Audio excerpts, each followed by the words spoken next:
I'm Brian Baber, and I'm here to talk with you about some of the places that are most important for you to spend money when you're building a custom home.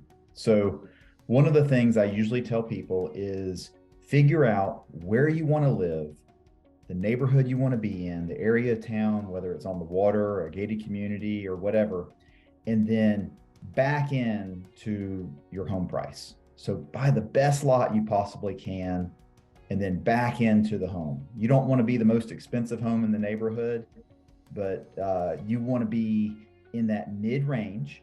Okay.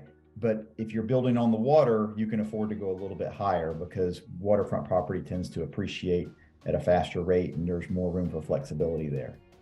The next thing I would talk about is the foundation. You really can't undo how high you build the house. So what I would encourage you to do is look at how high you want to build, look at what the current flood zones are. Are they potentially changing in the near future? Sometimes FEMA will put out proposed maps of what's going to change. You can talk to your local builders and such about what they might be. And you want to build your home high enough. So a home that sits up higher from the road typically is going to look nicer.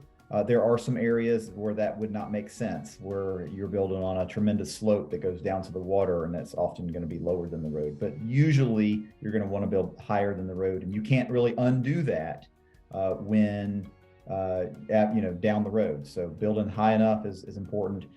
You want to go with the right types of insulation. We've talked in the past about spray foam insulation, the importance of using spray foam, particularly under the roof decking. You can do bats in the walls, but spray foam is really, really good in the attic.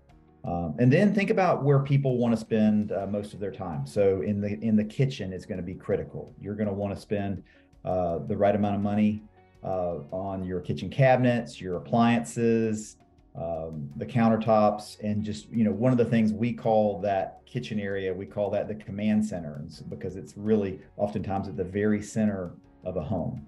And then you kind of go into some of the other areas, maybe your outdoor living area. Maybe you build the space, but maybe you don't finish it out just yet. Oftentimes people will rough in an outdoor kitchen or an outdoor fireplace for future use, maybe if they don't have the budget right up front. But planning for those covered spaces, particularly we're here in the Florida Panhandle, and we like to be outdoors as much as possible. So those are all great areas to focus on spending money, things that you can't go back and really change very easily. You certainly can't change where the home is, how high the home is going to be. You could redo kitchens and such, but that's very expensive. So I'd encourage you to do that kind of on the front end. But anyway, hopefully this was helpful for you. Hope you guys have a great day. If you've got any questions, don't hesitate to reach out. Take care.